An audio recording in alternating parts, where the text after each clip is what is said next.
Et bonjour à toute la Claudie, j'espère que vous allez bien. Je suis dehors à Mâcon. Mâcon, c'est beau, il y a de la brume. Putain, les copains, je dis, je suis bien. C'est les élections américaines, la fin des temps est en cours de marche, hein, elle est en marche et en cours effectivement.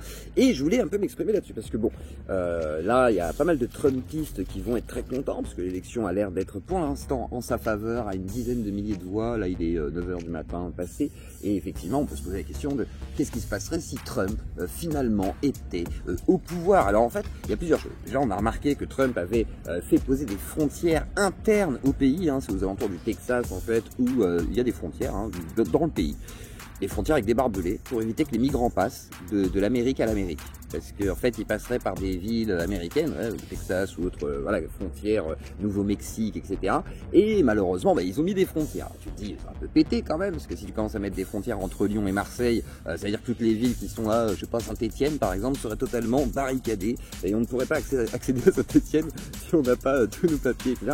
C'est un peu bizarre, mais bon, effectivement, nous en France, on a ce qu'on appelle l'espace Schengen, c'est-à-dire qu'en gros, il y a une liberté de circulation, pas totale, mais quand même assez grande, hein, et vaste, avec aucun garde-frontière la plupart du temps, enfin assez peu à part des contrôles douaniers, et aux États-Unis, eux, ils sont un peu différents. Alors ce qui s'est passé, c'est que du coup, certains États se sont militarisés en étant plutôt du côté de Trump, et il y a un endroit, je sais plus si c'est en Pennsylvanie, je sais plus où c'est, ou peut-être encore au Texas, ou aux alentours du Texas. Alors faudrait que je regarde un petit peu dans mes trucs, mais on va en parler cet après-midi et ce soir, parce qu'on va faire un live là-dessus. Mais en gros, il y a un stade, enfin un parc, qui a été pris par l'armée en fait, et qui ont viré, voilà, qui ont viré les flics, les autorités locales, et ça a été pris par la police militaire, vous voyez, les fameux MP qu'on voit des fois sur des casques militaires américains, et effectivement ce MP veut dire police militaire. Et en gros, ce qui se passe, c'est que il y a un risque de débordement en fait autoritaire. Et Trump lui-même avait dit que ce serait l'une des dernières élections si jamais il était élu, c'est-à-dire qu'en gros, il n'y aurait plus besoin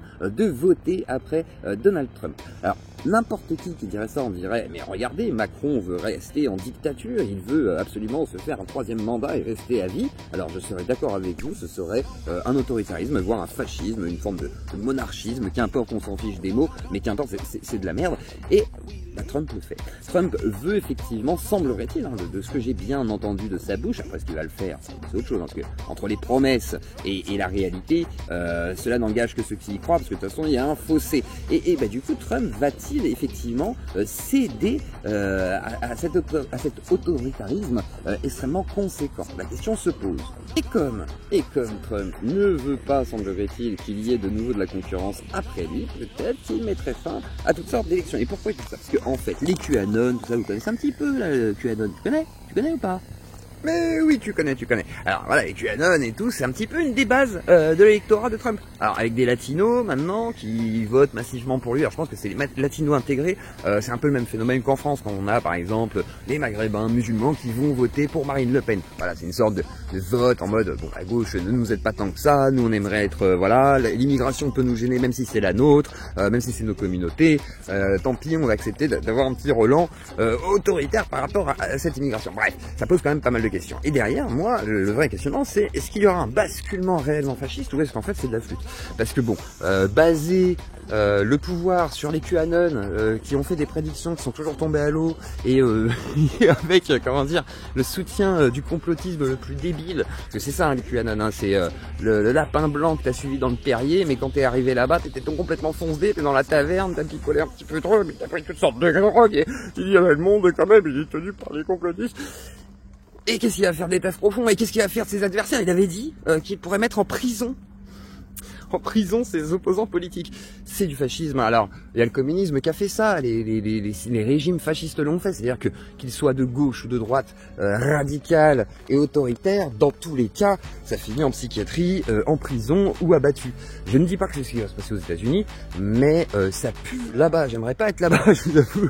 Le contexte est un peu particulier, même si, étonnamment, les élections se passent extrêmement calmement. Pour l'instant, aucune émeute, rien de virulent. C'est assez étonnant. Donc, on va essayer de suivre tout ça, on va regarder qui aura gagné cette fameuse élection et on va essayer de décortiquer l'actualité autour de tout ça, essayer de comprendre un peu mieux qui sont Trump, c'est à peu près Kamala Harris, une wokiste. La question va se poser, est-ce qu'on veut du wokisme américain? Pas forcément non plus, c'est-à-dire que la vision d'une French Theory à l'américaine, remasterisée en 4K, mais malgré tout, avec ses défauts et ses qualités, parce que bon, voilà, entre les studios Disney, Netflix, etc., ça fait une société un peu, voilà, pas ouf non plus.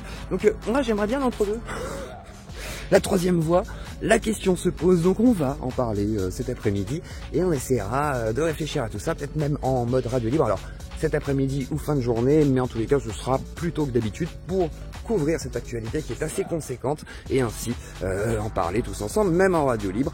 Du coup, et si jamais vous êtes expert, hein, une petite expertise sur le sujet, t'aimes bien parler de tout ça, bah viens, ramène ton cul et puis tu te poses avec nous. Et t'oublies pas de mettre un petit pouce bleu, tu t'abonnes, tu likes si jamais c'est pas encore fait. Et si jamais vous voulez soutenir un peu la démarche de l'Azio Claudie entre les radios libres, les capsules de débat avec toutes sortes de confessions religieuses. D'ailleurs, j'ai fait un débat avec des juifs qui était incroyable, c'était incroyable. Bref, bah et du coup, n'hésite pas à soutenir la chaîne par un pouce bleu, donc un abonnement. Et puis, si jamais, voilà, t'as les moyens, que tu es riche, ou voilà, ou t'as un petit peu de moyens et que t'as juste envie de faire un petit plaisir, t'as le droit de me payer un petit café si t'en as envie, tu peux me lâcher une petite piécette dans le chapeau et ainsi me récompenser de mon travail. Et si jamais t'es un grand mécène, alors là, t'envoies 1000, 3000, 50 milliards d'euros, Trump, si tu m'entends, ou Elon Musk, je suis prêt à vous sucer. Si tu me verses un petit million, quoi, voilà, en secret, je te promets, au black. Oui, au black, parce que URSAF...